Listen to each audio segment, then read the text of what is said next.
But in bodybuilding, it's all together. The exercise, the training, the nutrition, the sleep, the recovery, the stress management, like all of that has to come together 24/7. Whereas like with running, I'm like, if I could just put in the mileage and like, you have to be like, okay, I get by.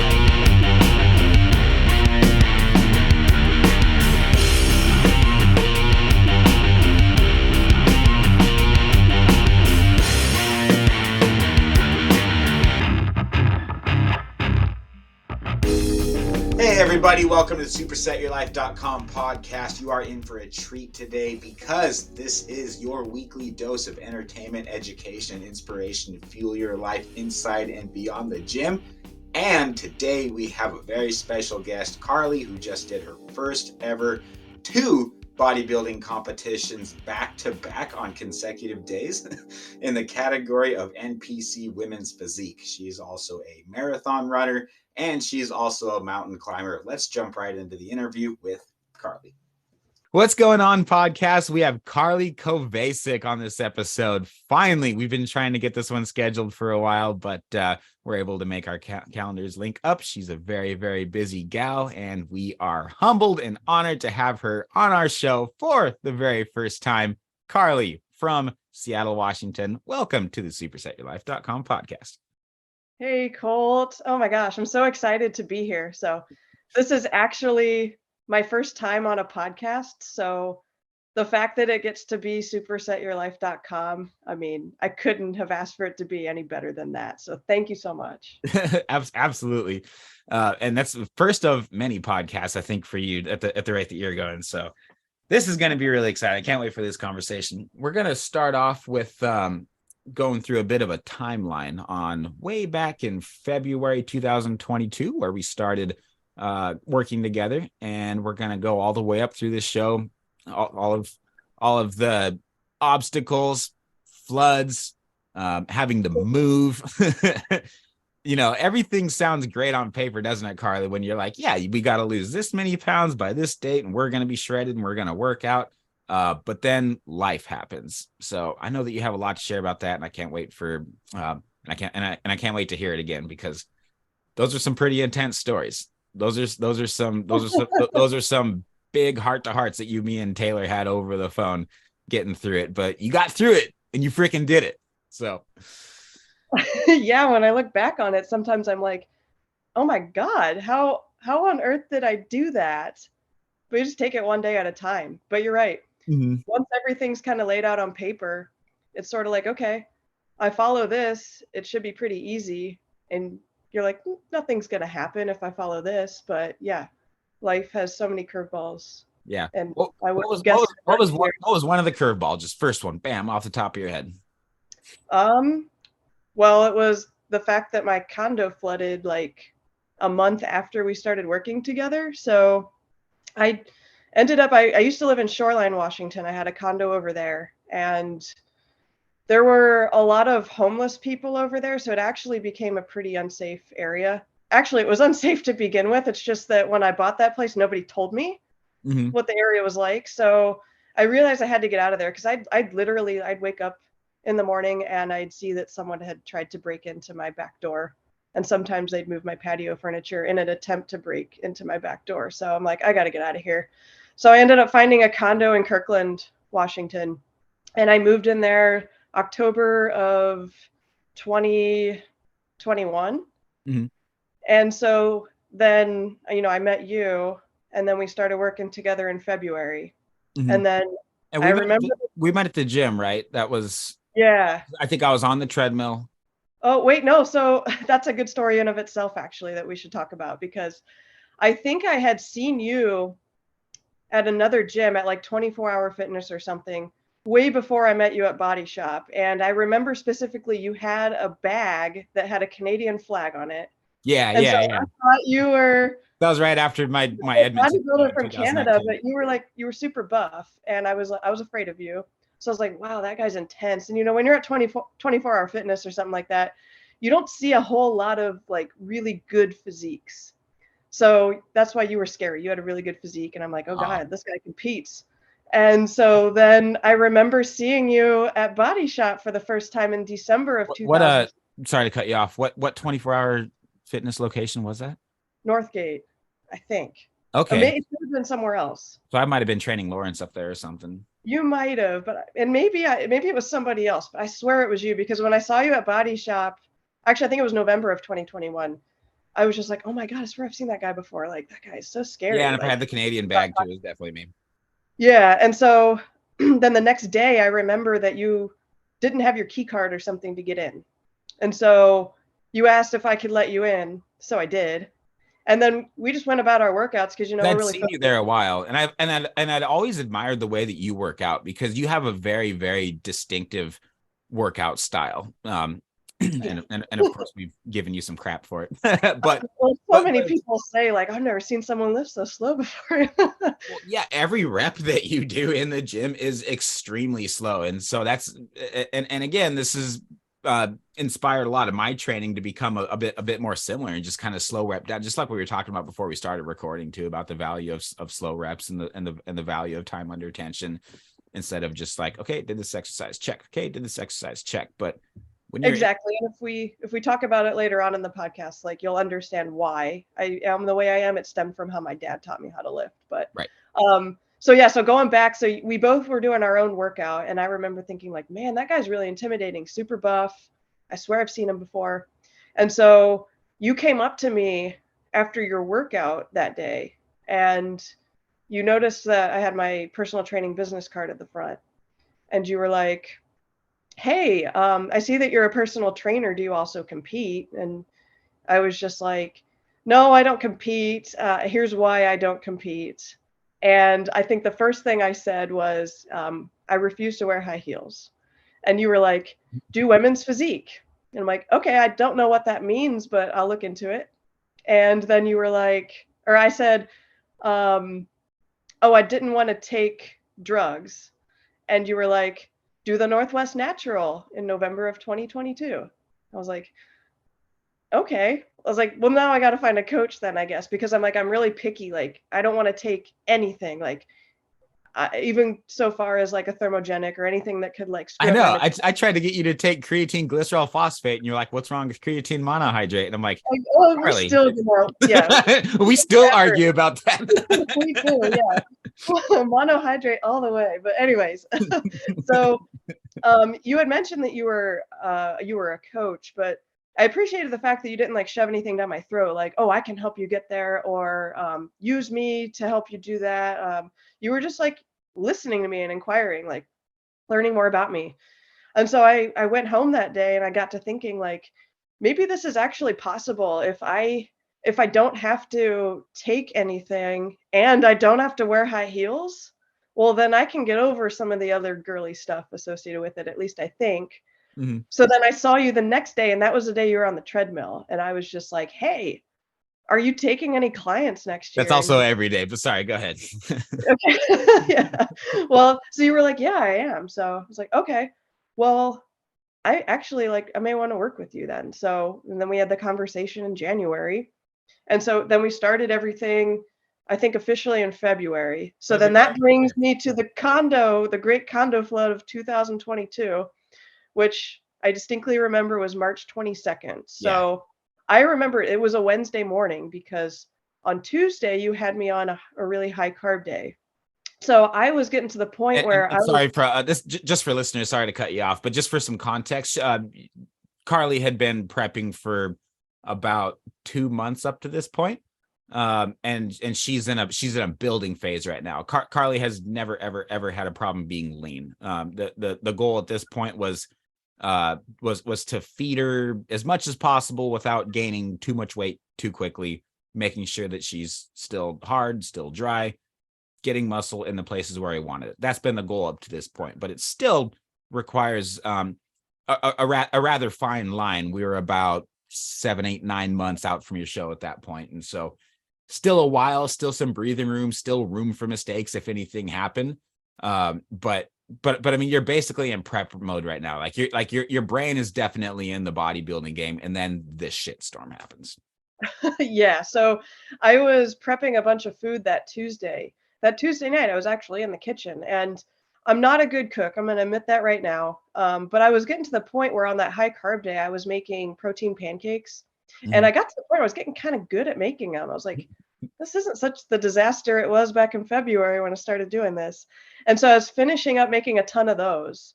And actually, it must have been a Monday night. Sorry to cut you off again. I didn't know you're making protein pancakes again. How did you do that? Did you do it with those macros and the foods that were in your meal plan?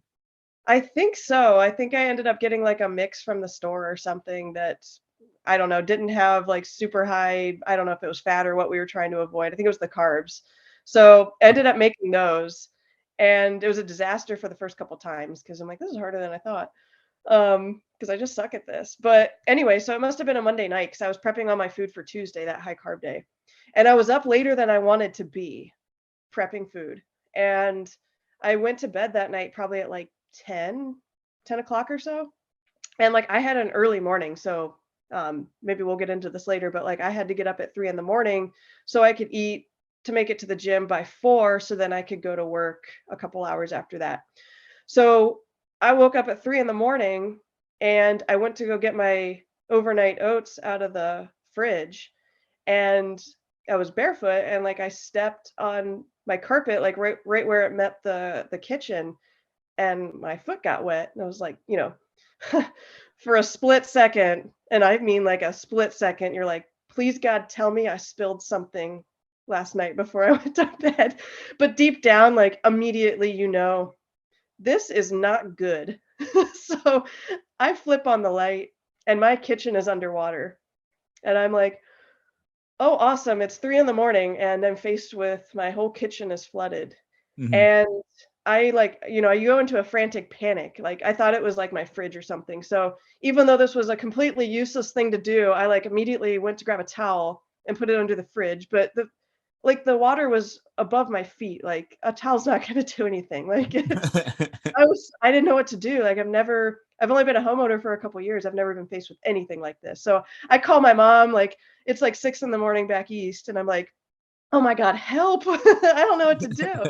And so she gets in touch with her handyman. I'm calling all these plumbers. We're trying to figure out how to turn the water off because the flood's just spreading. It's like making its way into the living room, and no one's calling me back, like plumbers. And I'm like, oh my God. And I find I can't turn off the water like to my individual unit. Like you have to turn the water off to the building. So at this point, I'm like, cool, I am fucked.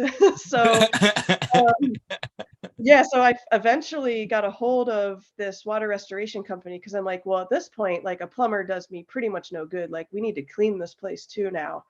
So I'm like, I guess I'm not going to the gym this morning, and I had to call off work and everything. And so they come at like 7 a.m. So this place, like now the water's like down the hallway. It's like spread all across the dining room and the living room.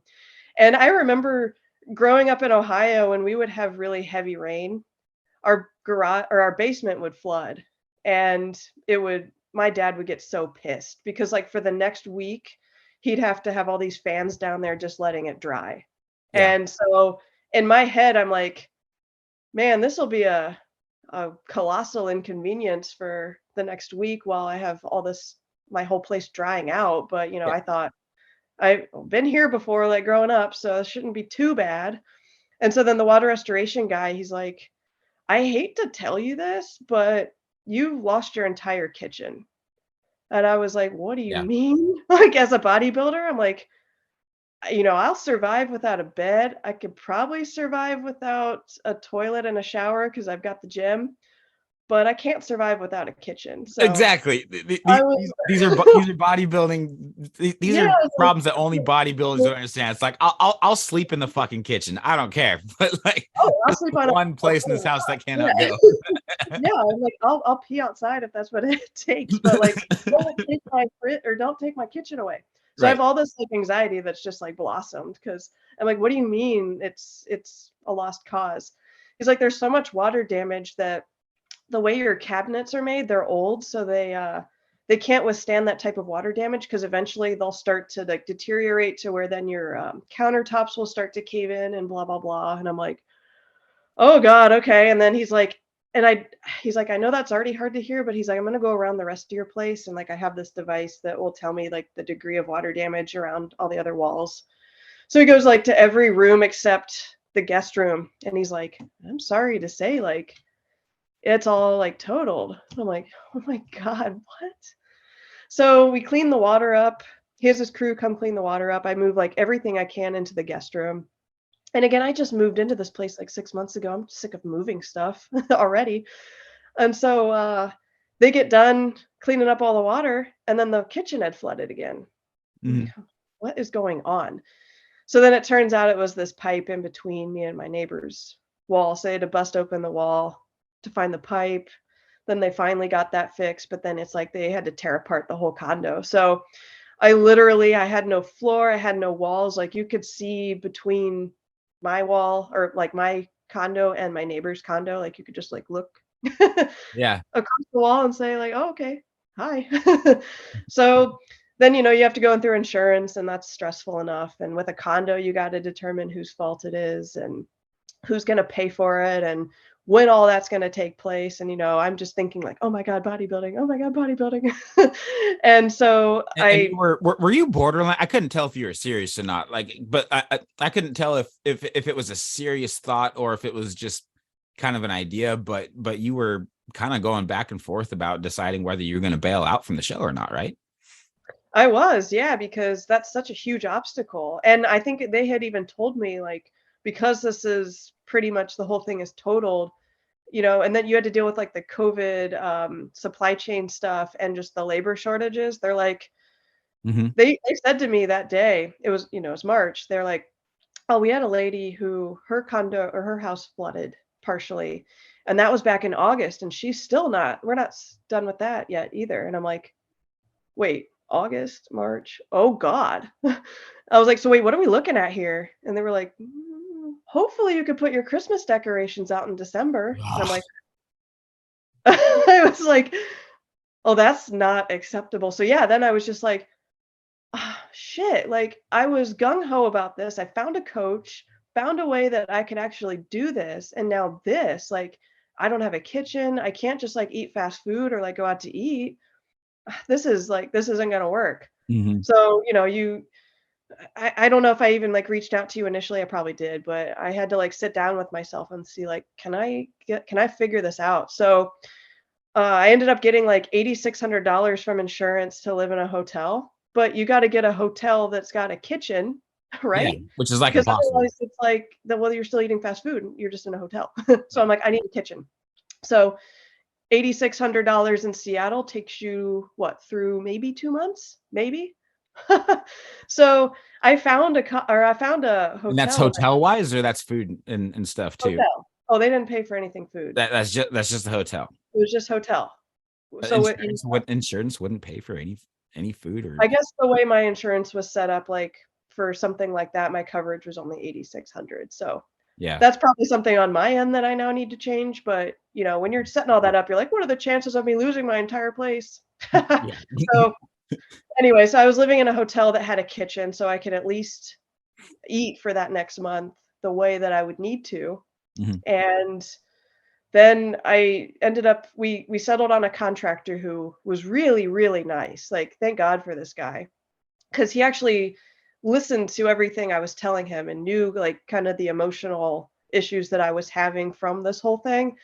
And I said, look, I know this means nothing to anybody, but I'm training for my first bodybuilding show, and I need a kitchen. That's what it comes down to. I'll figure everything else out, but I need a kitchen. And so he was like, you know what? I can do something for you. He's like, what I'm going to do is, you still have your appliances. He's like, we hooked your fridge back up in your living room. So all your food that was there when the condo flooded, you still have like all your meats and stuff, which thank God, because you remember inflation back then was like ridiculous. I would have lost like several $100s worth of meat. Yeah. That's when we were like, okay, it's like for me, because I was prepping the same time as you, right, for the same show. And so like for me, it was like, yeah, no, meat is expensive, and I'm on an all meat diet personally. So it's chicken thighs and eggs and bacon. Yeah, and like I probably had just grocery shopped, so it's like everything's fresh in there. So I had my stove. So he's like, I'm gonna hook your stove back up, and he's like, I have a temporary sink. It's like one of those laundry tub type sinks. And I was like, that's fine. Or like laundry room sinks, whatever, like those big plastic ones.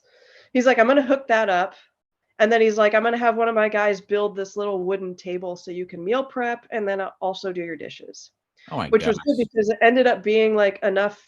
I had enough room to put my microwave on there and then still have a little bit of room to meal prep and wash dishes. So even though I had no floor, I could see like, between the walls, me and my neighbors. I was like, hey, even in the bathroom, like you could see like the other condo. So it's like, this is awkward, but whatever. And like showering, like I only had like a clear shower curtain too. So I'm like, this is real awkward, but whatever. Mhm. I have a kitchen now. So I moved back in like back in May. And so then after that, it was just like, I'd have to move out periodically when they were working on certain things, which was annoying because I'd prep all my meals. I'd have like a gigantic thing of Tupperware that I have to cart over to another hotel with a kitchen. And it was heavy half the time. And people were probably like, what is with her? But we made it work. And so I think it was finally early October. So right before, or like right as I got into prep, everything was pretty much done. And Mhm. so I kind of had more of a full sense of normal. But, they also had to move everything and put it in storage. So then they brought like, I'm not kidding, probably like between 50 and 100 boxes at the end of September into early October of all my stuff. And I'm like, well, I better unpack this stuff before I'm deep into prep because I'm not going to have the energy to do that. And it just pissed me off. So I like frantically tried to unpack as fast as possible before we really cut the calories. And hey, it all worked out. It So did. I was just gonna ask you. I'm gonna give a quick rundown on your meal plan for that day, and then I want to ask if you stuck to everything like pretty much by gospel. Because from what I remember, I think you did, right? yeah, for the most part, yeah. Okay, so breakfast is macadamia nut milk, but you swapped that for cow's milk, right? We ended up doing 2% milk at some Yeah, point, yeah, which worked out a lot better. Yeah. yeah, because Costco discontinued that. So anyway, so basically milk, a cup and a half of dry rolled oats, 2 tablespoons of honey, 20 grams of metabolic nutrition, protein powder, then your workout, and then 3 bananas immediately after, 4 eggs, cottage cheese. Taylor was making eggs the other day, and she was like, "Oh, God bless Carly for telling us about it. Cottage cheese and eggs. That's freaking good." God, yeah, it's Uh, the best. yeah, and then chicken breast and white rice. From what I understand, you still love chicken breast, right? That's like your Oh favorite my God, Cole. food. Well, I am so sick of chicken. I don't even know. I can't say it any other way. I'm just so sick of chicken. And the worst part about it was, I think for a while before we really ramped up the calories, I could get by with doing those chicken breast cutlets because they Yeah. were thinner. So those just taste better because they're thinner. But once we got up to the point where I'm eating like 6.5 ounces, like I'd have to buy chicken cutlets like every day to keep up with that. So I had to go back to the chicken breast, and oh my God, it's like they're thicker, they tend to be drier, and like there's only so much you can do, especially you get towards prep with what you can put on those. So my hack to that was mustard, dipping my chicken in mustard because mustard supposedly has 0 calories. And oh my God, It's I was so good for you proud of too. myself for doing that because I'm like, that's like a lifesaver. That's the only way I can get through eating this much chicken. Yeah. And you know what's funny too is like it'll make something bland like chicken taste better, but I don't know what it is about mustard. But it's a great appetite suppressant, at least for me. Maybe it varies from person to person, but like if I'm super hungry, putting mustard on my meat like makes it taste good, obviously, but it also I don't know. It's not as appetite stimulating as something like ketchup, for example, even if it's sugar free because there's sweetness to it. But yeah, I think Yeah, the I switch think to sorry, go it's ahead. just I was just gonna say it's just satisfying because it's like to me it tastes good. So, it's just regular mustard. Mhm. It just tastes good. So the fact that I had something that tasted good along with the chicken, I think just made me happy. Yeah. So Did I ever tell you about Stubbs sugar free barbecue sauce? no, but you're going to have to if we're gonna keep Oh, my chicken. bad. Yeah, no, I'm sorry. I should have told you about that a long time ago because I'm like, that's the oh, no, oh, that's what you should put oh, on chicken. Yeah, okay. yeah. No, next time you're at Walmart or any grocery store, Stubbs sugar-free barbecue sauce. Oh, that stuff is bomb. It's really good. Yeah, Okay. no, they have that, and then they have like a hickory one. I mean, can't go wrong with it. Yeah, Oh, okay. All it's right. pretty Well, hey, popular among we're bodybuilders. gonna unlock a whole new level here. Okay, keep chicken in the meantime then if I can do something like that. Amen. Yeah. Okay. So after your chicken breast meal, you had your skier. You're the only person that has ever reversed. Oh, well, we ended up changing that to what was it? There's a certain type of Greek yogurt. Eventually we did. It was that oikos or whatever. Oikos. Yep. 000. Oikos. Best I macro. ended up doing that just because at first I thought the skier was healthier, but No. the macros really weren't that different with the oikos. Well, Yeah. okay. So Oikos, off the top of my head, I'm like 99% sure that the macros are 15, 14, 1, protein, carbs, and fat. And but there's no added sugars. So the carbs are from the dairy itself. Mm-hmm. In this product here, I mean, it looks good and it looks like it's healthy, but there is sugar in it. And so the carbs that you're getting are from sugar. Other than that, the macros are pretty dang close. Okay, I was gonna say, I think, yeah, the Oikos had less sugar, so I was like, and I think it tastes better. Yeah. Just my personal opinion. So, well, I think I asked you if I could just switch to that, and you said, yeah. So we had the skier in there for like a couple months, and then we switched it out. And then you have your walk, climbing, or running because you're crazy, because you like to do that kind of stuff. Oh yeah, crazy. Yep. Well, because I was training for Mount Rainier, so exactly. So we need to talk about that too. And then your 8 ounces of raw steak, weighed out raw, of course, before you cook it, and then a big ass sweet potato and some milk before bed. So did you basically do that even though your condo was flooded and like you had the makeshift table and everything? And I mean, you slept all those things. That's incredible. Oh yeah, I know. Well, it was just like, this is all I've got, and I'm like, I have the opportunity to make it work, so I'm gonna fucking make it work. So it wasn't easy, and there were times where I'm like, it's annoying. And actually there were times where that stupid temporary sink, which I shouldn't call it stupid because it was my lifeline, but at the same time it pulled these things where it would leak. So I'd start washing dishes and like my foot would get wet, and that induces like a panic attack. You're like, oh, what's flooding? And so I look down and I'm like, oh, this freaking thing is leaking. Oh no, this is all I've got. And because I didn't even have a bathroom sink. So I was like brushing my teeth and doing like everything from this kitchen sink. So I called the contractor and I'm like, oh God, the sink is leaking. Help. And he's just like, okay, I don't know if I can get one of my guys out there till like, later in the week. And so I'm like, okay. I was like, all right, well, there's nothing I can do about that. I guess I'll figure it out. So I'd get off the phone and I'd be like, I don't really want to spend money on a hotel if I can figure this out myself. So I'd be like, can I? Then I'm like, oh my God, this will suck, but I have a bathtub. So there were times where I would have to brush my teeth and do my dishes in the bathtub. But, with all the meat, like with the grease and stuff, like if I go to wash one of my pots and pans, like I don't want the grease getting into the bathtub because I showered.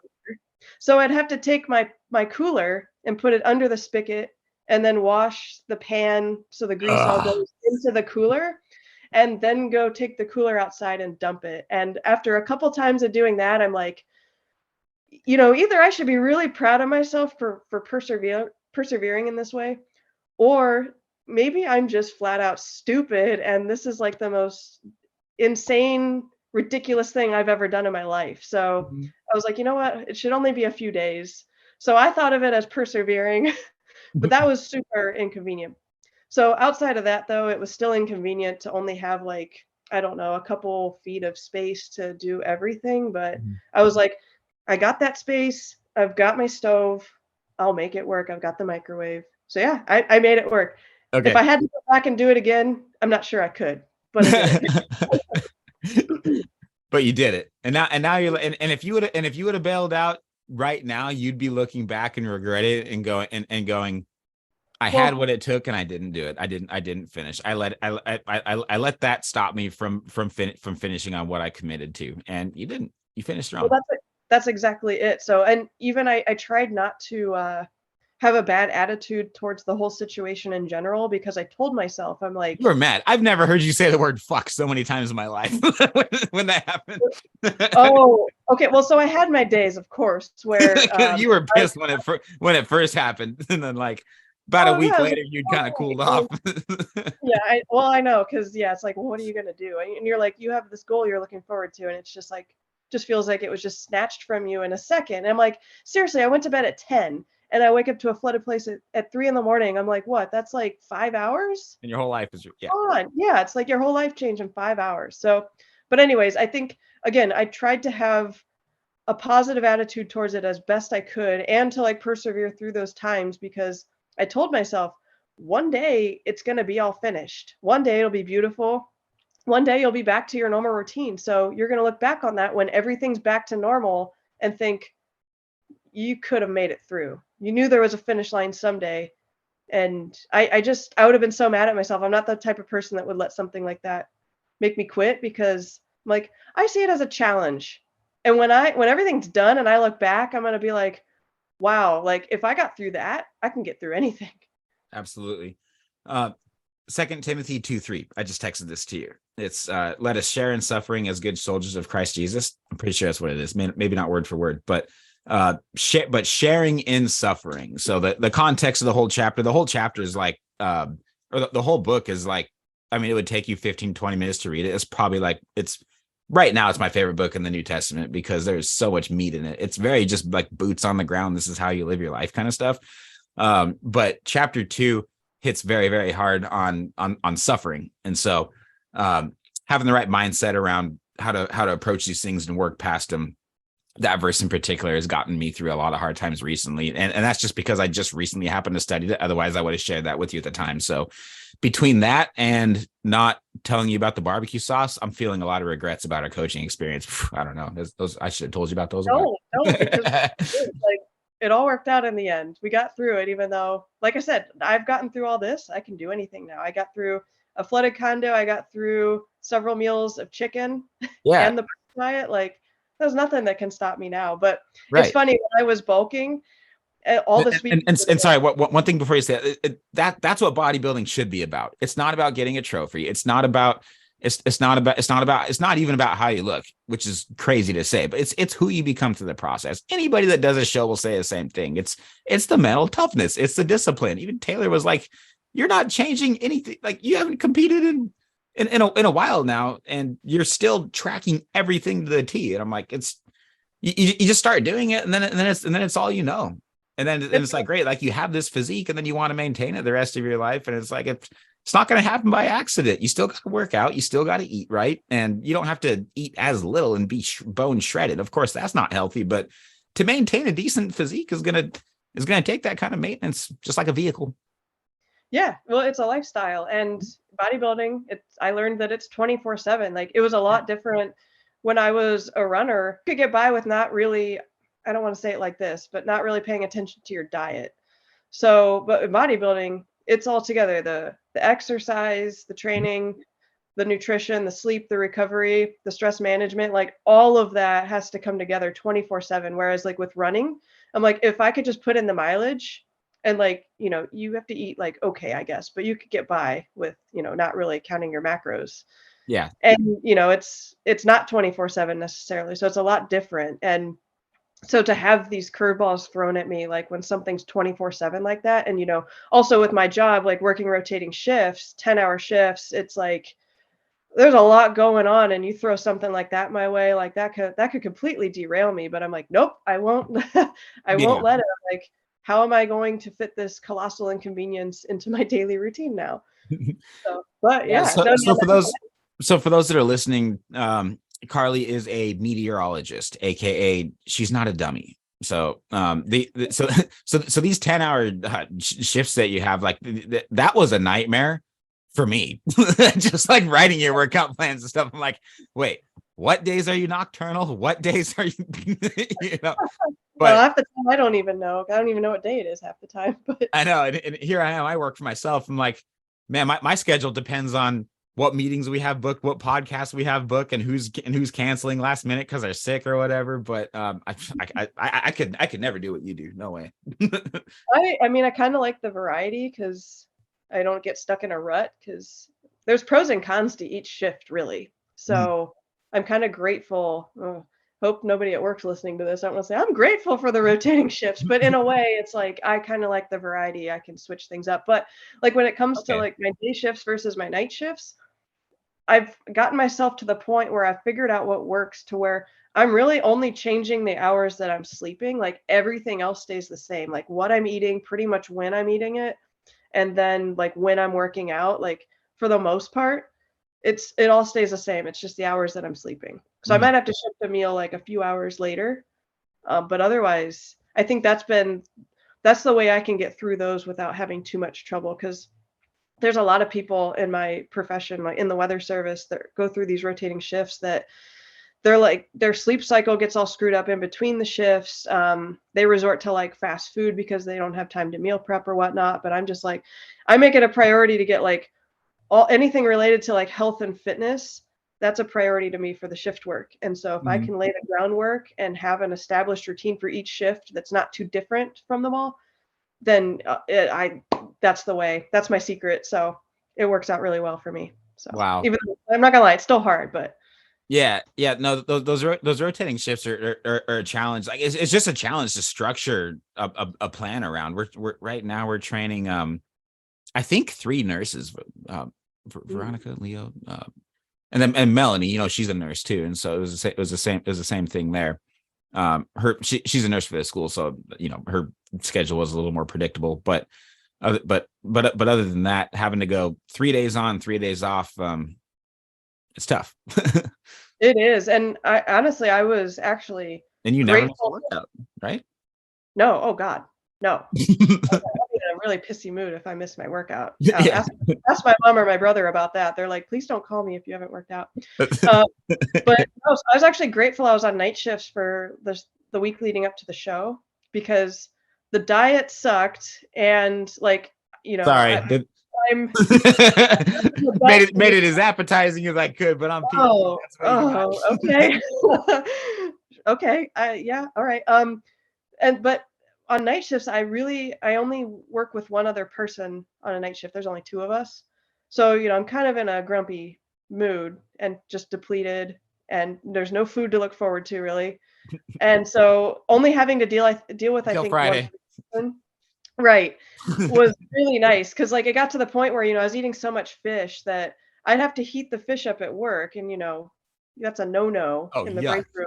But I got to the point where no I'm wonder you got sick of fish. I know. I was like, you know what? I don't care. Like, I'm so over this that I don't care if I stink up the break room with my fish. There's only one other person here, and if they say anything, I'm gonna say, "Too bad. I don't care." But if I had been on like a day shift, like just the stress, more people, I would have been hungrier and just pissier. Like it worked out well that I was on night shifts, which is a weird thing to say, because also like I'm sleeping during the day. So I just wasn't, that could kind of suppress my appetite a little bit, even though when I woke up, I had to eat salmon, and I'm like, that's probably the last thing I want to taste when I wake up, but it's got to get done. So here we are. So was there a point in peak week to where you, and I guess that was pretty much it, huh? Was there a point to where you were just like, all right, I'm low on fuel here, low on fuel here, low on fuel here. And for our listeners, by the way, Carly you could have stepped on stage 5 weeks out and been and done wonderful. The point of starving you the way that we did the last week, as you know, was to refeed you, right? So this isn't about health anymore at this point. This is a point that everybody needs to make in their own aesthetic journey, in their fitness journey, is how far are you willing to push the envelope between health and aesthetics, and health and performance, right? When you came to us, were already and still are a very, very healthy, just well-rounded athlete, very healthy human being, right? So when you do a bodybuilding show, bodybuilding by nature is healthy to a point, and that last month, 2 months becomes a grind, and particularly the last couple of weeks is just, excuse my language, it's just a real bitch. So to be able to power through those last couple of weeks, put yourself in a very, very temporary, if you want to call it, I hate this word, but if you want to call it a state of starvation, it wasn't even that low. How low did your calories get? 1,300. You're like, I remember. 13, 15. Yeah. So you know what the funny thing is though? Like when we started cutting, we had gotten my calories so high during bulking, like we got me over 3,000 calories. So Yeah. I thought my metabolism was like good to the point where we wouldn't really have to cut calories too low. So when you cut me to 1,800, I started to feel that, and I didn't like you for it. And I'm like, That was but you know, yeah, that was in October. That was about yeah, yeah, 3-4 weeks out, I think. yeah. So I thought like, okay, you know, this is it. I can push through this. And then like out of nowhere, you sent that 1,300 calorie meal plan, and I was like, oh fuck. Oh my God, I'm gonna die. I didn't know that was coming. And because you also said that the second week before the show is usually the hardest. So, and I was still on like 1,800 calories, I think. And I'm like, okay, this isn't too bad. It sucks, but I'll be fine. Then you threw that at me, and I was like, what is he talking about? Peak week's going to be the worst week. Because now all I'm eating is fish, bone broth, and like bacon and eggs were like the only thing I had to look forward to. I was like, oh my God. So I told my mom about this because she was worried when I went down to 1,800 calories. She's like, oh, that's really low. That's not good. I said, it's temporary. And then she's like, I'm not sure I want to talk to you when you're that low. And then I ended up telling her like, oh, I got to drop to 1,300 up, you know, right before the show. And she's like, oh, please don't call me. She's like, you're going to be so evil, grumpy. I don't want, she's like, no offense. I will see you at your show, but I don't want anything to do with you until then. Yeah. No, all the guys that I'm training on peak week too. This is why like I really talk to their wives and their girlfriends. I'm like, okay, your boy is going to be able to get to the gym, get home, go to bed, and just for this 1 week and this 1 week only, that's his job. And if he does all that, then that's a win, seriously. And then like after halfway through the week, like I get a phone call like, okay, I know what you're talking about, Colton. And it's a 4-way text between them and their spouse and Taylor and me, and making sure that this guy is doing okay, or this girl's doing okay, or whoever it is. So oh my God, I can't imagine like being somebody's spouse that was going through this.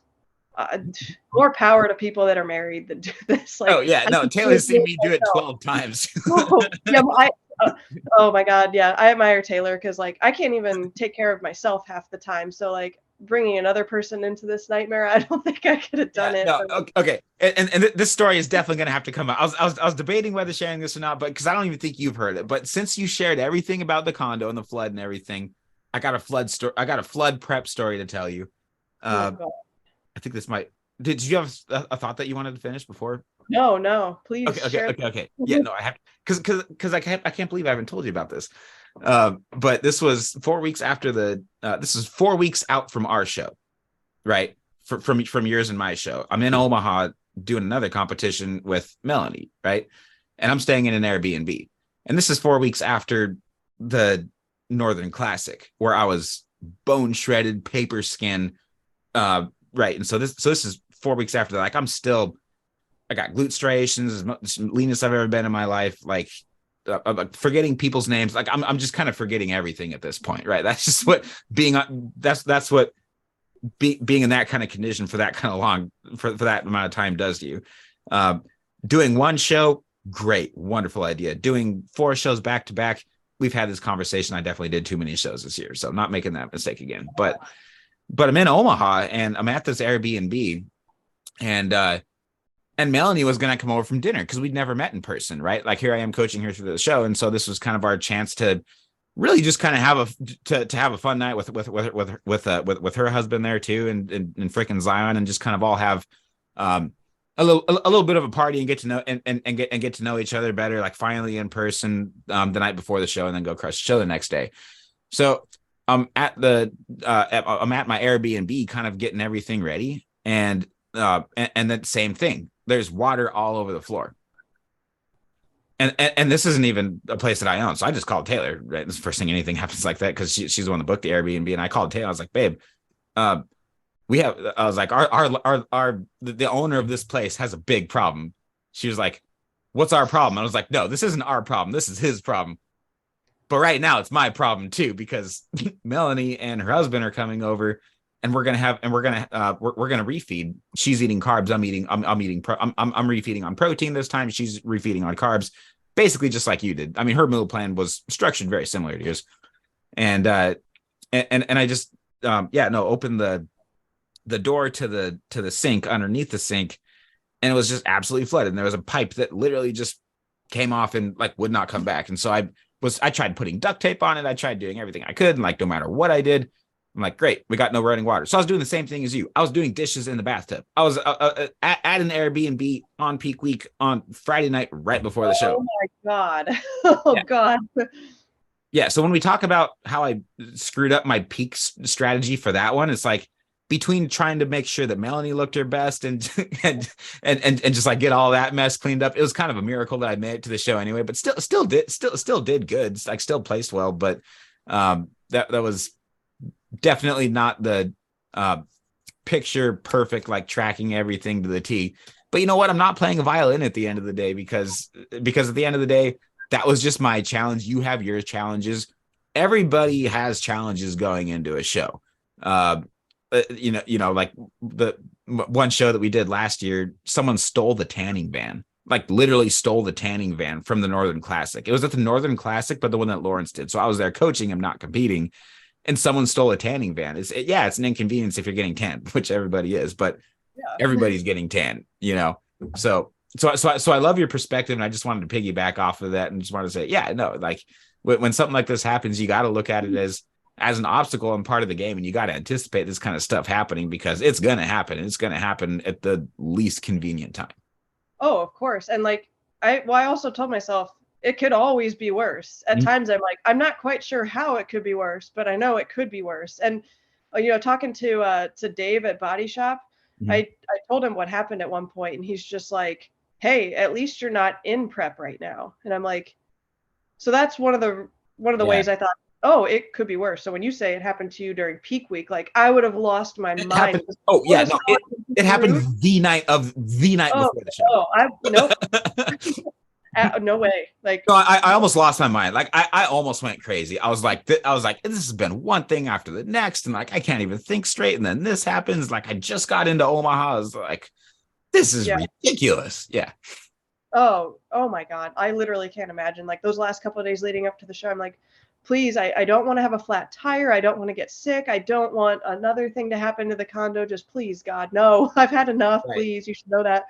But now it's definitely more serious than mine though, because like I just gave the call and I was like, bro, here's what happened to your place when I was here, and I literally just opened this. I didn't do it. I just opened up the sink and here's what I saw. And so he was like, oh no, I'll take care of it after.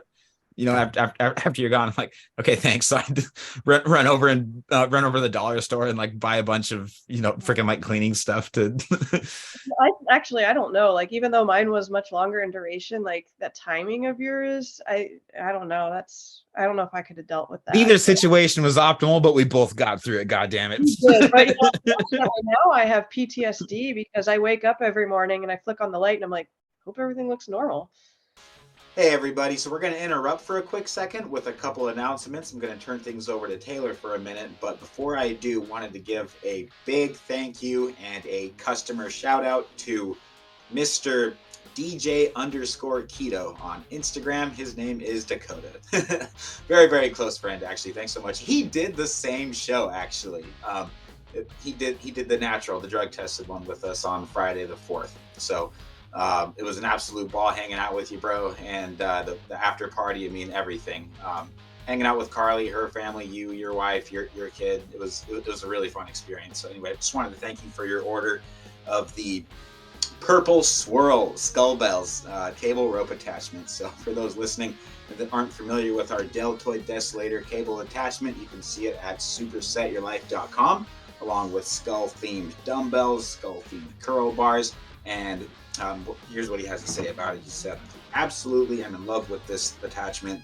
Can't beat the grip, and the range of motion really helps to hit the rear deltoids. So thank you very much, sir, for that. And if anybody has a custom order, a custom color that you want, let me know, because we're getting kind of creative in the shop lately.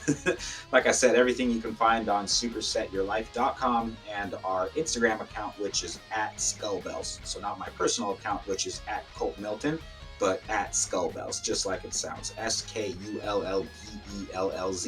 All right, thanks so much, everybody. Thanks again, Dakota, and turning things over to Taylor. Hey everyone, Coach Taylor Milton here. Welcome to Skullbellz TV, the official YouTube channel of supersetyourlife.com, where you're going to discover a weekly upload of quick and easy to follow workout tutorials featuring Coach Colt, myself, or one of our athletes to keep your workouts fun, practical, and effective. Our family's latest keto carnivore recipes that fuel Colt's competitions and keep myself and our kiddos strong and healthy. Video uploads of the supersetyourlife.com podcast, now over 100 episodes. Your weekly dose of entertainment, education, and inspiration to fuel your life inside and beyond the gym, and much more. Last thing before we get into the video, we're asking a big favor from you. This has been working beautifully, so if you would please think of someone you care about that would benefit from this video, go ahead and smash that like button, click the share button, and text this video to them. That would mean the world to us. And while you're at it, make sure you hit the subscribe button so you don't miss more exciting content from Skullbellz TV, because our team has lots of meat and lots of muscle coming your way, and I promise you won't want to miss it. When you hit the subscribe button, you'll see a bell icon pop up. You want to click that too so you're notified every time we release a new video. Thank you so much for the support. It means the world to us. Every like, share, and subscription helps our channel grow and supports our family's hard work. So thank you so much for doing your part too.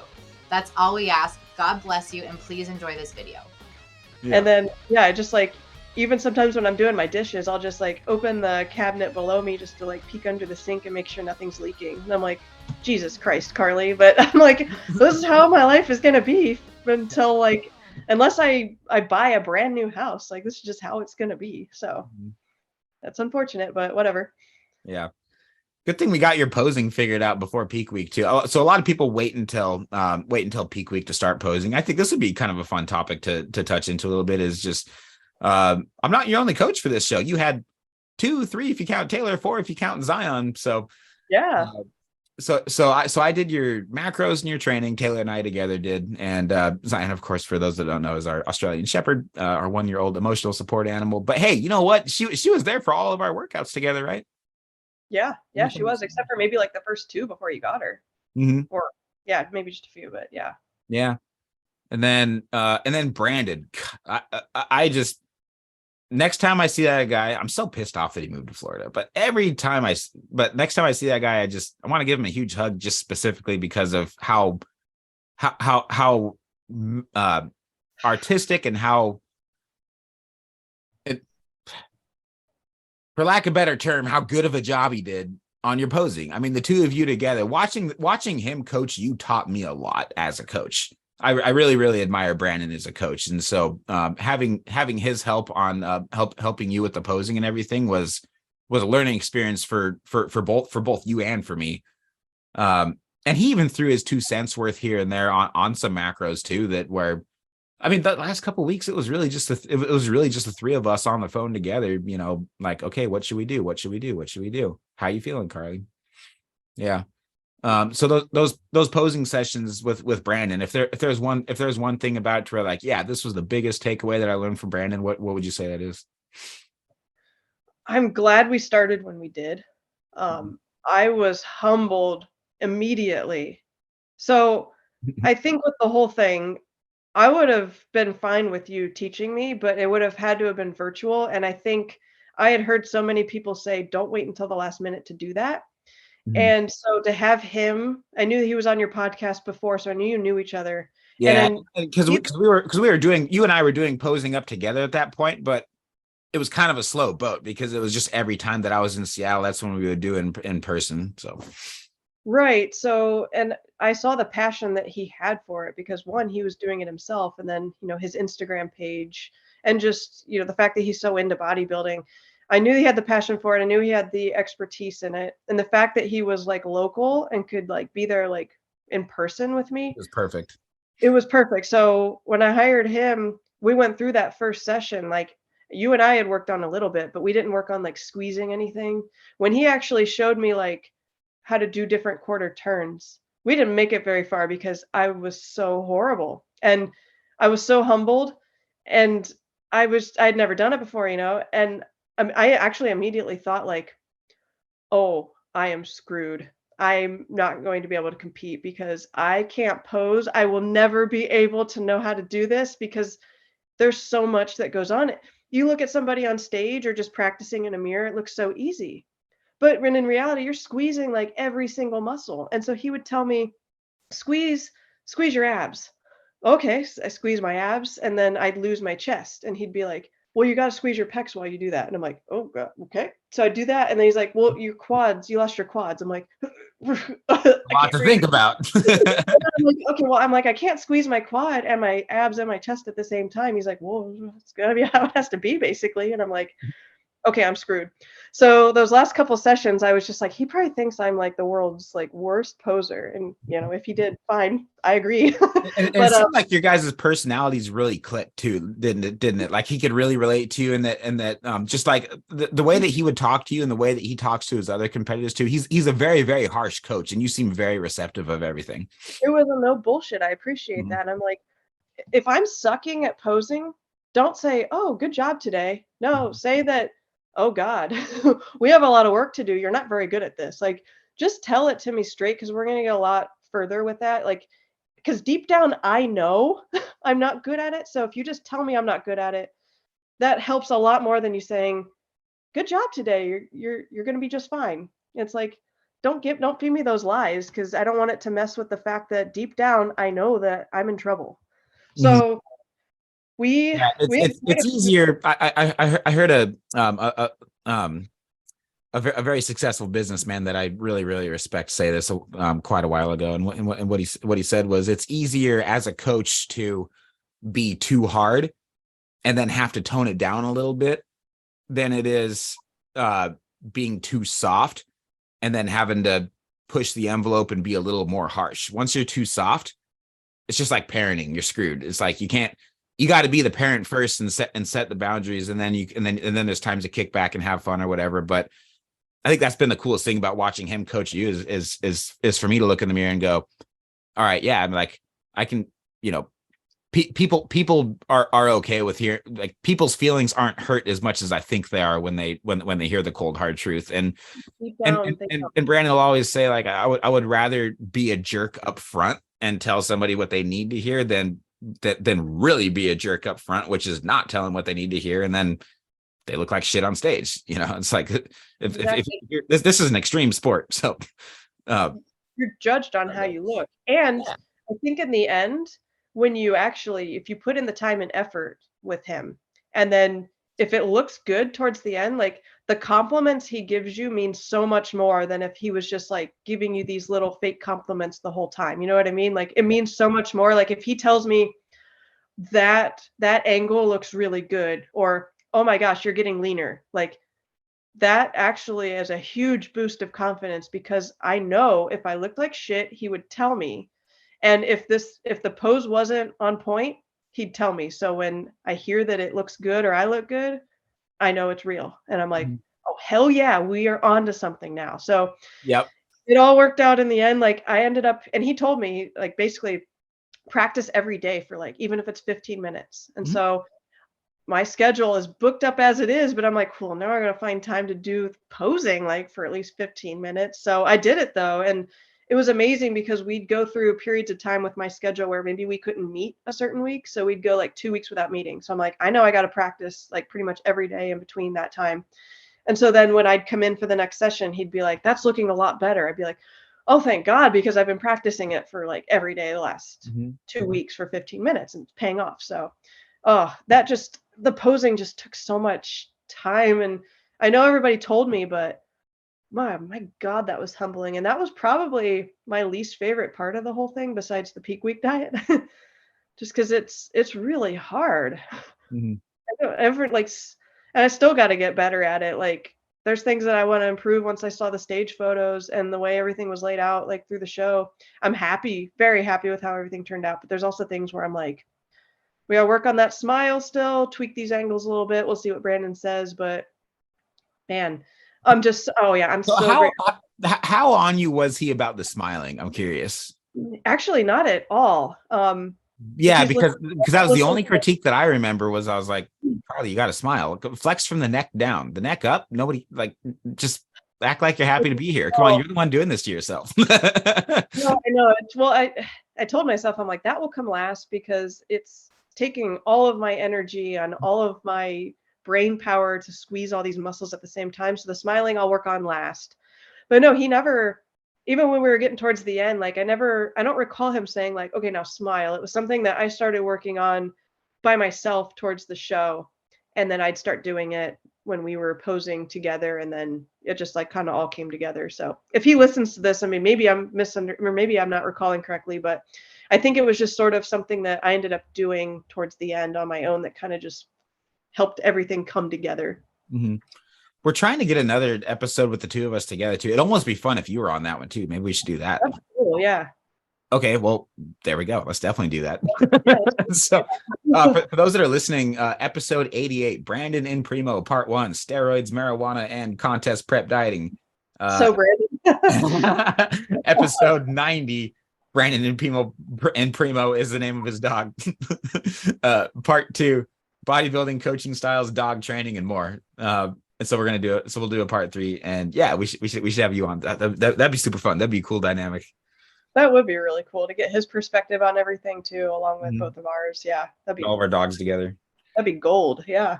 Yeah. Cool. Okay. So let's get into the show day. Let's get into the whole experience there. So Friday morning, you wake up and you're like, great, this is my last day of being able to of having to grind, and now I get an insane amount of carbs I get to eat today, which I'm super amped about. But you were kind of nervous about how much food you were going to eat, right? I was, and I also spilling over. I was worried about being super bloated and just looking watery. But I have to say, like, I didn't realize how hard it was going to be to eat all those carbs. Mm-hmm. So like, I remember I woke up and I had those 2 bowls of oatmeal, and I thought it was like the best thing in the world. I'm like, my life is complete. Everything is normal. I'm going to go to the gym and meet you, knock out a workout. And then I got to do the same thing when I get home, eat more. Yeah, it's like euphoric when you eat those carbs and you've oh, it was, had them for so long. It was orgasmic. Yeah. There was no other way to crying. put it. Yeah. And then I had to eat more like after the workout, and I'm like, my stomach started to hurt. I'm like, oh, okay, this is actually like a lot harder than I expected. And then, a few hours would go by. I had to go get my tan or whatever. And then I'm like, I'm still not hungry, and I still got to eat like all this food. So it was so hard. And then it ended up, I think it worked out well. I think I looked really good on Friday. And then I remember Friday, you were like, yeah. Yeah. Well, I think, I could always, once you see the stage photos, like initially I was like, yes, like I'm so happy with how that turned out. But now the more I look at it, the more I'm like, oh, I think I could even be better than that for Emerald Cup. Yeah. But then I remember you were like, go eat a burger and fries that next night. And then I was terrified of that, because I almost wanted to ask if Mike Spencer wanted to be on this episode just for this talk, because that's what we needed. Like, I think that he just gave you another perspective. Correct me if I'm wrong, but maybe just gave you one more perspective and one more analogy to be able to help everything make sense in a way that I was trying to communicate it the best that I could. But both of us were just like, Carly, you need to eat as much food as you possibly can between Friday and Saturday, because for those that are listening, we did Carly and I together did a show on and Jarrett too. No, Jarrett did the Saturday show. We did the natural show on Friday night, and then the very next day there was another competition that was not drug tested. So we were up against the big boys, the big girls at that show. And going into the second show, we were like, okay, I was peeled, Carly was peeled. And then going into the next show, it was like, we got one day to miraculously get a lot bigger. And so I looked in the mirror and I was like, I need to eat as much as I possibly can. And I looked at you and I was like, you need to eat as much as you possibly can. And what were your hesitations? Like, what was your concern about filling out so you could be as big as those other girls you're gonna be competing against the next day? I think it was mostly like looking so good on Friday, and then within 24 hours looking super bloated and watery. But then also I knew the Saturday show, the non-tested show, was going to be a lot bigger than the natural show. And I knew there were going to be a lot of people even from my gym that were going to be there. So the last thing I wanted was to look fat on stage in front of everybody, because they knew what I looked. When you say bloated and watery, when did you look bloated and watery? When? Yeah. I don't think I did at the show. I was worried about looking. Oh, okay. I'm sorry. I misheard you. Sorry to interrupt. Yeah. No, that was my biggest fear, was looking bloated on stage after looking so lean, especially on Friday. And Right. Okay. Knowing a bunch of people in the audience and knowing that they knew that I trained for like 10 months for this and I looked like shit on stage. So like, what happened? You got it. Okay. Yeah. So it ended up working out.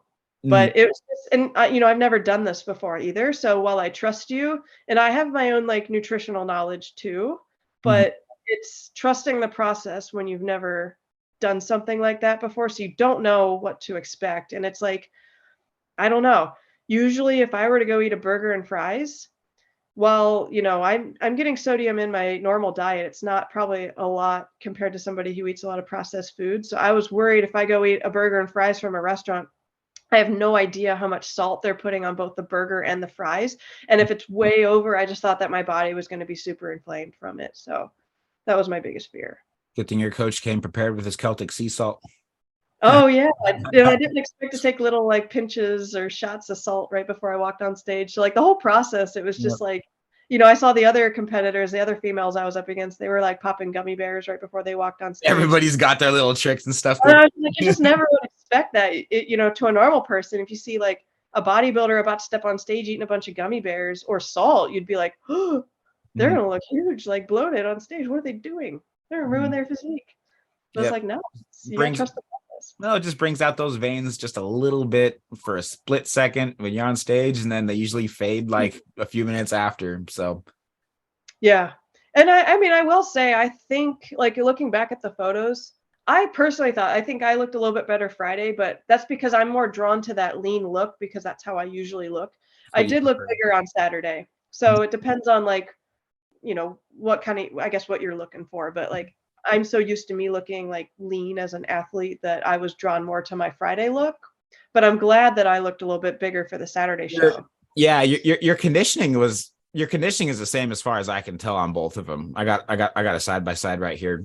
And my abs were a little bit pronounced on Friday, just a little bit more, but that could also be like, God, by Saturday, I had like 7 coats of tan on me too. So I was like super done by that, which that was weird in of itself too. The whole tanning process. Like I was listening to a podcast back in October and it caught my attention when somebody said, oh, I think one of the things that it's hard to get used to, or it's a surprise when you go to a show, is that you have to get tanned naked. And I'm like, rewind, what? And I was like, oh my God, I can't do that. Like in front of people, what? I'm like, well, I'm too far. Like, I can't go back now. Like I've already signed up for the show. I'm cutting, like it's happening. I'm like, just because I don't want to get tanned naked in front of people, but just like, I wish I would have known that back in like March or something. That would have maybe factored in with the condo flood. Like maybe this isn't for me.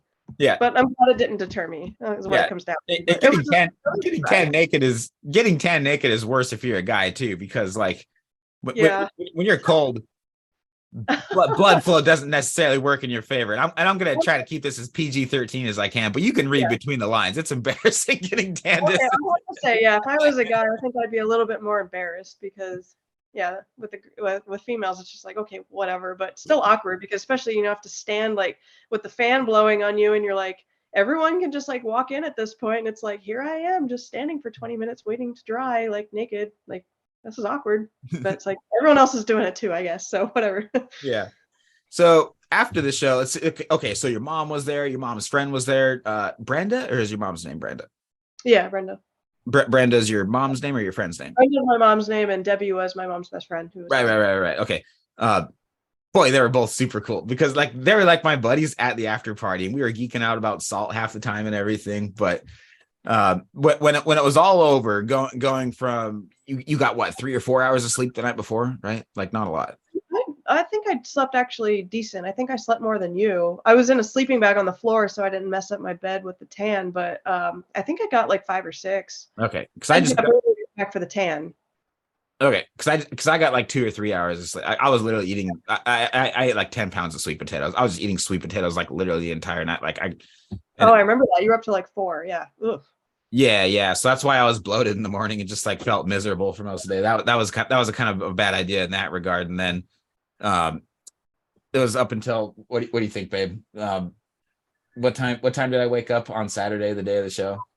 Oh, I don't remember. It was It had to have been like 7 because I had to be back at 7 for my tan, and you said that you would be there soon after that. So I think you got there at 8. So you would have been at 4 and I just got there like barely in time. My stomach was a wreck. It was a bad idea from a health perspective, but the only reason I think that I was able to place and was able to fill out big enough was because I consumed that high amount of carbs. So yeah. So anyway, so after the show Saturday night, you look like a zombie. Like, I'm just gonna be honest, and you know it, but like I'm sitting there next to you, like I feel like a zombie, and there's like 6 or 7 other crazy motherfuckers that did the same thing that we did, that did these 2 shows back to back. But like, I feel like a zombie, you feel like a zombie, Jarrett feels like a zombie. It's his first show, you know. And so after and at the after party, did you just feel like this huge weight lifted off your shoulders to where you were like,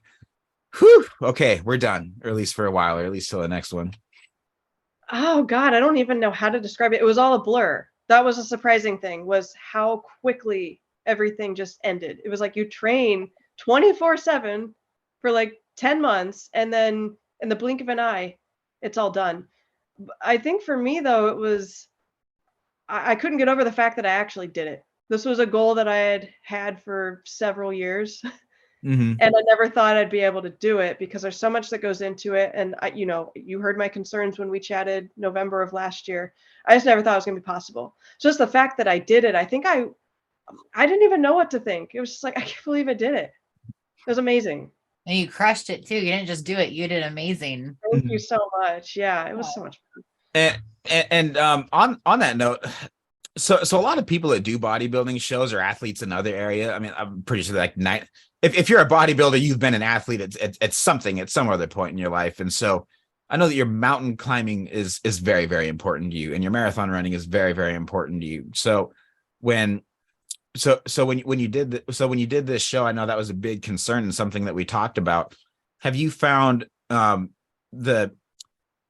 would say that this show, we got you to the absolute best that you could possibly look without experiencing really any negative health consequences other than just being hungry and irritable. But like, not to get too personal, but like, I don't even think that you lost your cycle at any point, right?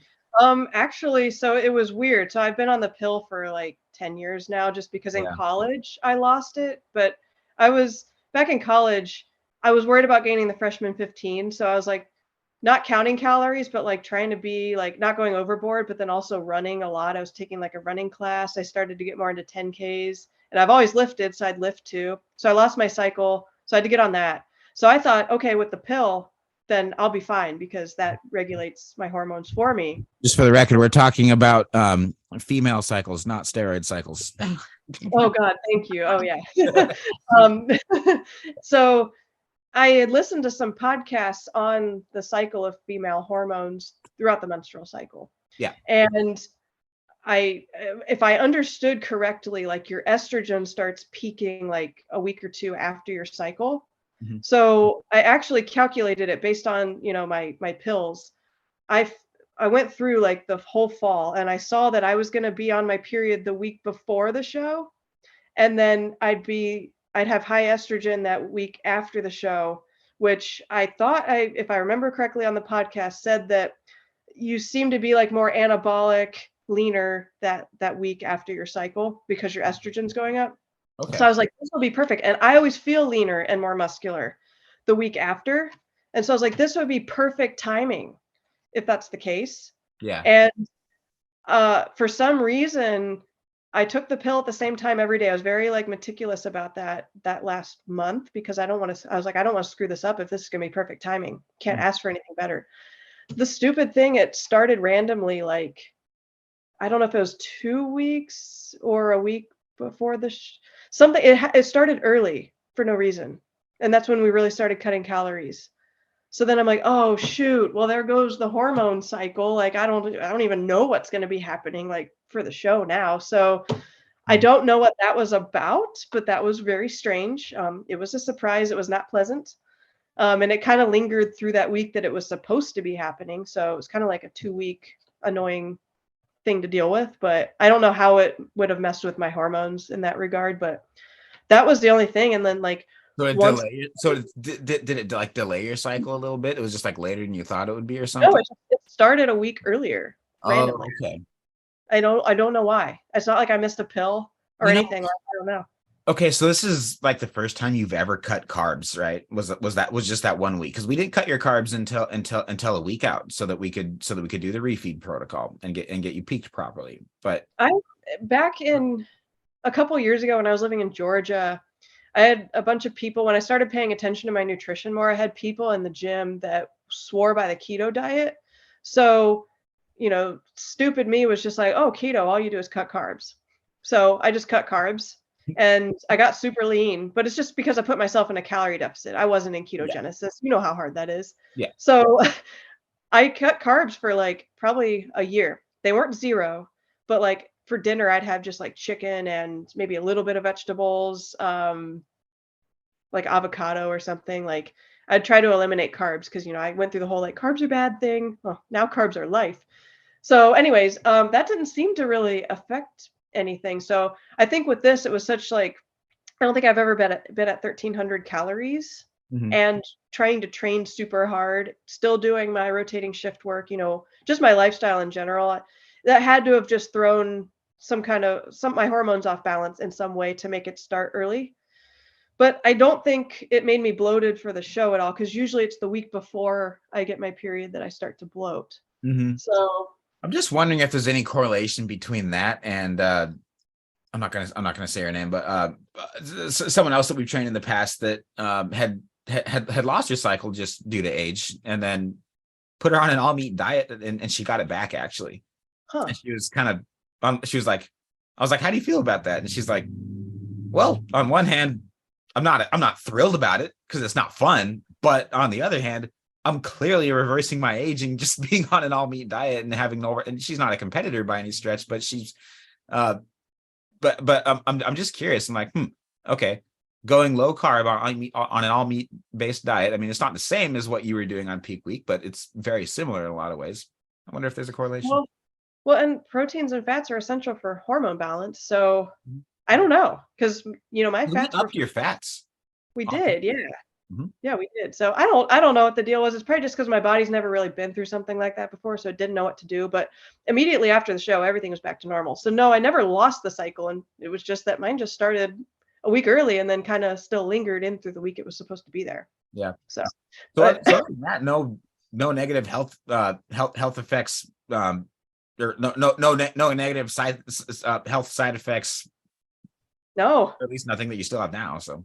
No, I feel I honestly, and this is probably the best I've ever felt, because like I said, when I cut carbs in Georgia, it was just a calorie deficit. So I think until I started working with you, honestly, I think I came to the realization I wasn't eating enough for like years, probably 10 years at least.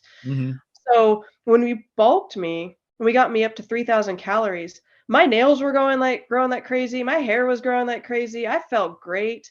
And it was when we started to dip the calories back to like 2,800, I actually felt better than when I was at 3,000 or 3,100, whatever it was. So when I was in that 26 to 2,800 calorie range, unstoppable. Like all this energy, like everything just feels healthy, like best I've ever felt. So, and then now that we've like, we're and now you got the weight of the world off your shoulders too, because you don't have that big black cloud looming over your head of like, hey, this is my competition date. You're like, I'm already peeled, I'm already shredded. Yeah, now I get to stay this way. I get to keep this physique now, and now I'm getting stronger every day. Like, yeah, no, that's amazing. It's been like sort of like a body recomposition in a way, sort of, even though I've been lean most of my life. But I don't know. It's just, I think as a runner, you look better 2 or 3 weeks after the show. Oh God, yeah, I thought so. And so did I. No, I did a before and after picture. I'm like, all right, show's over. Bam, back up to 3,000 calories. I'm like in the mirror, like doing my posing. I'm like, look at now, I looked like this, like yeah. And you know what? And because of that peak week too, Carly, because your calories were low for not really an extended period of time, but for you, it was an extended period of time, and 1,300 calories for someone that's 50 is a lot different than 1,300 calories for someone that's your age. And so you're 31, 32, right? 33. 33. Yeah. So you have a very, very high metabolism, but even your body being at, which for you was really half of what you started your prep with, less than half of what you started your prep with.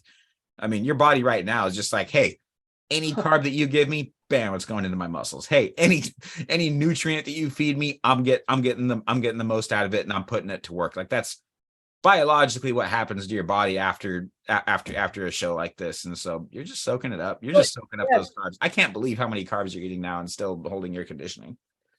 Oh, I love it. Like, carbs are life. But, well, you know, with the whole reverse diet, like, you have to be careful. That's something it makes sense now that's like it was brought to my attention like well before the show, but it's not something you would necessarily think of right off the bat, because after the show you're like, oh, thank God I'm done. And you let me enjoy the first couple days after the show. Like, I had donuts, I had all the meats, I had a burger and fries, like, it was beautiful. But then you're like, Monday, you're back on basically the same diet as 2 weeks before the show. And that was actually harder because you have nothing on the horizon that now you got no goal. Now I'm just like, son of a bitch, like, the cod is back in my diet and the chicken's back in the diet. Like, oh man. And then I went home too, and like my mom, she was really respectful about everything, but I don't know. I think she thought that, you know, maybe I could kind of have some wiggle room. And it's like, no, I want to be strict about this, just because, again, I've never gone through this. I look great. And I looked great before I decided to do a bodybuilding show. And I really don't want to wreck what I had going for me all these years by being stupid. So I was like, I just need a few weeks, 3 or 4 weeks after the show to be super strict. And then, you know, I'm going home for Christmas. And she's like, are you going to be able to have some of my Christmas cookies? I'm like, I'll have a couple of your Christmas cookies. It's not like we're just after the show, but I'm like, you know, I'm still training for something, so it's got to still be within reason. But yeah, we'll do it. Yeah, Taylor and I decided that going into Christmas, we're going to lose a pound. We're going to gain a pound on Christmas. And then we're just going to be absolute beasts at the gym on the 26th. And then it's back to work as usual after that. You know, it's just, well, yeah, exactly. It doesn't have to be this 3-week thing where everybody just like is a glutton and falls off the wagon. It's like, if you're doing that and thinking that you're going to fix everything on the first, like you're going to set yourself so far back that January is just going to be fixing how bad you screwed up on Christmas. But you can enjoy Christmas cookies. You could, it's one day. Yeah. Right. And even if it turns into like several, like here and there, like not full blown cheats, like multiple days, but you know, having something here and there for that small time that you're home. Like, to me, when I look back on that, unless I'm in prep or like super close to a show, I'm like, I look back on that, that's going to mean more to me, because that was kind of family time. That's going to mean more to me than being like, oh, I'm 4 months out from a show, I'm not going to have that. Like, I can have a cookie, I think. So I'm like, I know my body, and I'm like, I'm going to be consistent in the gym and stuff. Like, it won't be the end of the world, even though like I like my routine. Like, if it was up to me, I'd stay strict, but I know it means a lot to other people. So. Awesome. All right. So looking forward, we're going to the Emerald Cup. And that's going to be, I can't remember the day off the top of my head, but it's in April. April 30th. Yeah. So if I remember correctly, you plan on doing the natural show and the non-tested show back to back again, or just a natural show? I was just planning to do the natural show because Emerald Cup's so big. Those are going to be some big girls. Like, I don't stand a chance. What I've seen, like, from shows like that. Say that now. I'm going to hold you to that. We'll see what you say about that when you're like, okay, screw it. We're doing the second one too. Okay, we'll see. Well, so the natural one's after the main show. So. Oh, okay. I didn't know that. Yeah. So yeah, Emerald, like, I think the main show's the 29th and the natural's the 30th. We'll talk about it. We'll see how I'm looking. But I was planning to do the natural show because I'm like, I thought this was going to be a one and done. And when I saw, because Emerald Cup was like, kind of like, I don't want to say the Boston Marathon of my bodybuilding goals, but like, if I was going to do a worthwhile show, I wanted it to be Emerald Cup. But yeah, I felt like this last one was too, though. This is the closest one I've ever been to the Emerald Cup. It was huge. Yeah, that was bigger than I expected the second day. But the Emerald Cup is bigger. You're right. Yeah. So when I saw they came out with a natural show, I'm like, ooh, that's my chance to do Emerald Cup and maybe do all right. So yeah. So I was like, that's one show that I want to say that I've done before, you know, when I call this quits. I want to have done that. Just like the Boston Marathon. I'm like, of all my running career, like 10Ks, half marathons, 5Ks, marathons, I would love to make it to the Boston Marathon. I never thought I'd be good enough.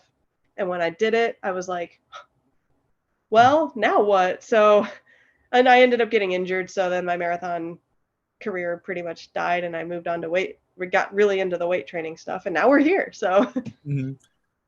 I know that you got a question on your reverse diet and on your macros and refeed days, so don't let me forget about that one. But on your, but I wanted to ask you a question. It's a hard question. What's the biggest thing that you think that you need to improve on between last show and this show? You as an athlete. Me as an athlete? That's a really good question. Muscularity, conditioning, posing. The first thing that came to my mind was I would like to be bigger. I would like to have a little bit more lean muscle mass on me, especially my lower body. Okay. So quads, glutes, and hamstrings. Good thing. And I've got that comment from other people too. Like, you know, talking with Dave, like Dave's super knowledgeable at Body Shop. And he told me, he's like, build your glutes, hamstrings, and quads. And he's like, you'll even see how your upper body pops even more after that, without your upper body necessarily growing as much as those muscle groups. And when I look at my physique in the mirror, I love the athletic look. So I'm like always hesitant to say I want to be bigger, because I want to also be versatile, fast, just, you know, just athletic, like look like I could pretty much walk into anything I wanted to. Yeah. Did you watch the Olympia yesterday, the last couple of days? I've seen some highlights like on Instagram, people posting. So I would never want to be like that big, like Women's Physique. And I know I couldn't really, but amazing athletes. It just comes down to preference at this point. Exactly. So I would never want to get to that level. I mean, I admire that, but I also want to be able to like go for a run, and you know, if I wanted to enter a race and do well in a race, I want to be able to do that. And my mountain climbing, we still have to talk about Rainier, by the way. Yeah. Be able to do that whenever I want. So I think at this point, if I could just be a little bit bigger and leaner in the legs, I would just be in love with my physique. Because the legs they've come a long way, but like, I'd love to just kind of have a little bit more definition. Like when I strip from my pants to my spandex, like I just want to be able to see the amount of like lean muscle and like how my upper body looks. I want my lower body to match that too, if that makes sense. Yeah. I want to say we're almost there, but it's come a long way from being my skinny runner legs. Yeah. But your legs certainly were not out conditioned by anybody else on stage. I was surprised. That's for damn sure. I was afraid of that. But in fact, I was actually kind of, I don't want to say unimpressed with the other girls' legs, but I was expecting to have noticeably lost because of that. Okay. And actually, like, I think it was my upper body that I lost, and I was like kind of an ego blow. I'm gonna say this as humbly as possible. Your coach is known for not having the most muscle and not being the best athlete like all around by any stretch. But one thing that I am very, very well known for when it comes to competing is leg conditioning. And so I've just noticed around, maybe it's something in my coaching style. I don't know. Getting women to getting those feathers and getting the graininess and the hardness to show on like your legs, that's tough. It's very, very hard as a female. I think that females just tend to overall hold more of their body fat around their legs, and so it's kind of the last one to go.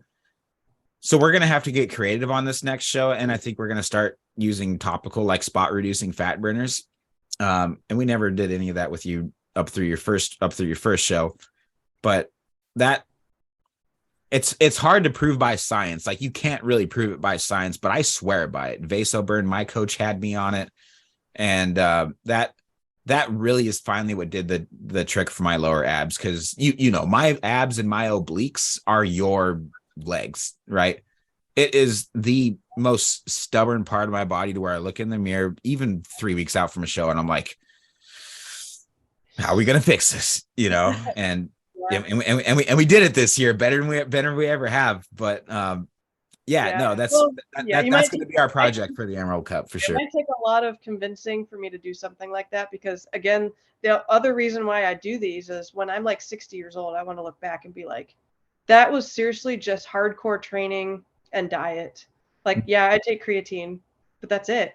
So I want to look back and be like, I did that like as raw as possible, just with nothing, no help. That was just the hard work, what me and my coach thought we had to do, and we did it. And like, that was the result. No extra stuff added. Cause I also want it to be motivational for other people too. Like to see that you don't have to take anything, just hard work and consistency and time and patience. All it takes. If you can do that, which is that's like the hardest thing to do with anything. But it's like you're 99% of the way there if you just do that. Yeah. Yeah, exactly. Especially you being a coach, which is why you started doing this in the first place, is like, let's keep this attainable for the average person, right? Yeah. And I also, like I said, I wanted to be able to show people too that like I can climb a big mountain, I can run a race and still do this. Like, yeah, you can't give 100% to both if you're training for two big things, but you can give as close to 100% to both as you can. And so, even just like when I was training for Rainier, like during my bulk, I did get comments from people saying like, well, if you're going to do something like that, then you can't devote 100% to bodybuilding. So then you're leaving stuff on the table. And it's like, yeah, but the mountain climbing is part of my identity. And two, like, what if there's somebody who's really passionate about both and like wants to know if they can do both? And maybe people told them that they can't do both. So I'm like, I want to show that you can do both. You can do both well. But you can do both really well, and it's just it's just like ketogenic bodybuilding. Like the people at Body Shop are like, this is the weirdo that does not eat carbs, and I'm like, yeah, it's just, I love the ketogenic diet. I really, really do. I love having meat-based diet. I love how I feel, I love how I think, I love how I sleep. I mean, everything about my life is better if I'm not consuming carbs. I'm processed carbs in particular, but even sweet potatoes. I mean, even other sources of carbs. It's I just how it feels. And that was kind of my goal this year too, is just to show like, look, you can do this on a low carb diet just as good. Debatably better. Like your conditioning will be better. Muscle mass, I definitely had more muscle mass. Like I definitely didn't lack it because I was on a low carb diet, but for the cutting aspect of it, it was great. And for you, it's like, who are you to be telling me to not climb a mountain when like I'm on a bodybuilding contest prep? So like I should be burning a shitload of calories right now. And isn't that what this does? Right? Yeah. Like if anything, it kind of kept me lean through the bulk too. I mean, it was hard to get the calories, particularly in the legs. Yeah. Like you don't notice this kind of stuff when you got down to 8 or 9% body fat, maybe on a lower, somewhere between 8 and 12, I think is kind of, I would hope, yeah, kind of where you landed. We didn't test because it doesn't matter. We I did one of those like the bioelectrical impedance thing where you stand on that thing. I know it's like plus and minus 5 inaccuracy % on either end, but it gave me, I think it was back in like July or something, it was like 12. So yeah, so you're stage ready in July. Well, great, congratulations. Yeah. Well, as high as 17. Like when Dave did the skin calipers with me back in like February or March, it was 17, and I was expecting it to be like 12 because I'd always done those bioelectrical impedance things or like that handheld thing, and it was always like 11 or 12. So when he said 17, I'm like, why am I such a fat ass? You're not, but you're just like kind of a blow to the ego. Like, did I hear that right? 17? What? Yeah. He's like, yeah, all your thighs, and he said your triceps, and I'm like, that was a huge blow to the ego because I like my arms, and I'm like, my triceps, what? Those damn things. So yeah, I was like, that was really hard. Well, and because you just never gotten to that level of leanness before, but then like, as we started getting closer to the show, then we started seeing the striations really start popping out and the veins popping out and like mid workout that just wouldn't go away. Yeah. That's all. Yeah. It's really cool to see that. Yeah. That last workout that we had was a ball too, because like we were just, I'm in the best shape of my life. You're in the best shape of my life. And I'm like, okay, she looks like a badass doing those preacher curls right now. I'm going to drop what I'm doing and go take a video. And like, we were just in a groove. Like we were in a state of flow. We got so much content recorded, stuff I haven't even gotten to yet. Man, I got to get on that. Oh yeah, yeah. A lot of And it's gonna like, have to wait until the new year too, because like I just haven't had time to make oh, videos out of it. oh yeah, I can imagine that. So, There's some good uh, ones up though. yeah. Well, and also that day was like the day that, you brought the carbs back in my diet. So I'm like, oh, I'm just a happy camper. So Yeah. Yeah. Well, cool. You know what? Gosh, I could just keep shooting the breeze all day, but man, we got to get up and go train you tomorrow. oh, We're leaving tomorrow though, because there's other people that I'm training kind of in the same area. But anyway, we definitely need a part 2 with Brandon. I think that's just something that we're both okay. very much on the same page about. So I'm going to text him as soon as we're done and see what his schedule looks like in January.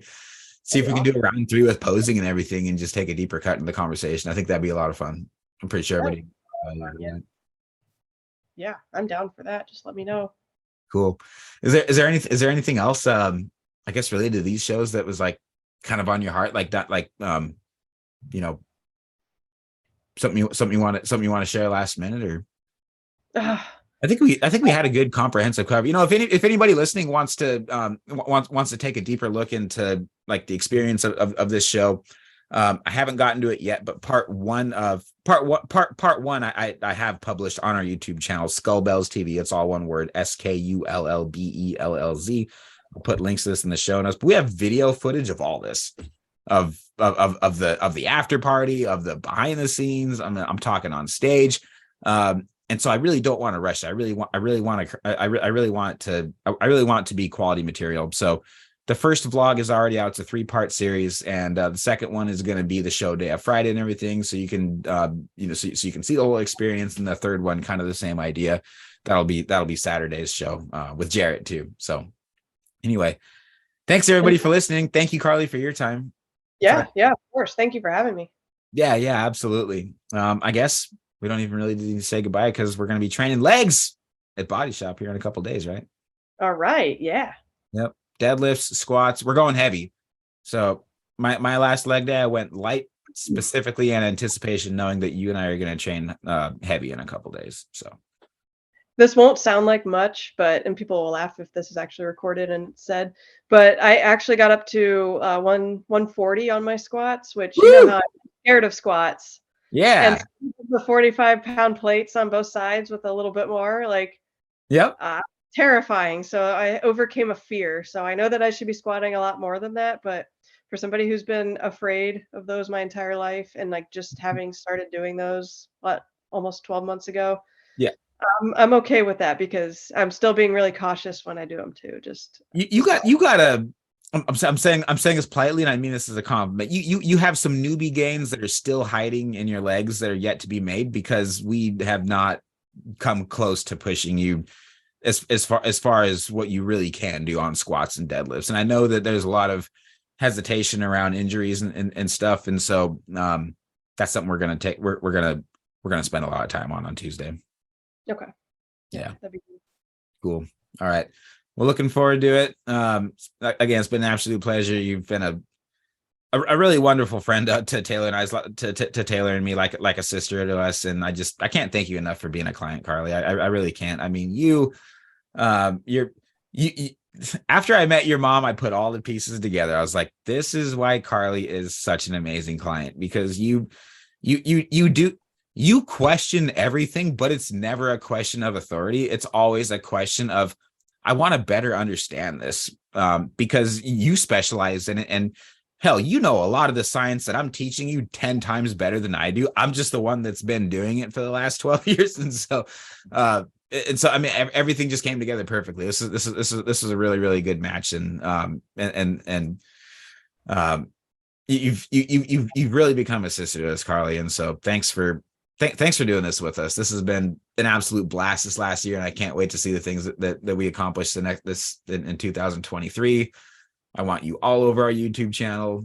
You're freaking crushing it. And every time Taylor and I talk about you to anybody, I just pull up my phone. I'm like, no, this is what this girl looks like. Here's where she started, and yeah, can you believe she came this far? So thanks for doing everything. Thanks for sticking through it with all those days where you thought about bailing out, you didn't do it, and and you finished really, really strong. So for whatever it's worth, I'm super proud of you. And yeah, I'm freaking amped about Tuesday. That's going to be a good workout. Oh, totally. No, thank you guys so much. Like, you gave me the opportunity to do this because, like I said, I'm really picky about who would be coaching me through this. And you guys always put my health and my concerns first. You've always listened to me, and I just really appreciate that, and just provided all that guidance and knowledge along the way. So yeah, I question things, but it's just because I'm thinking long term.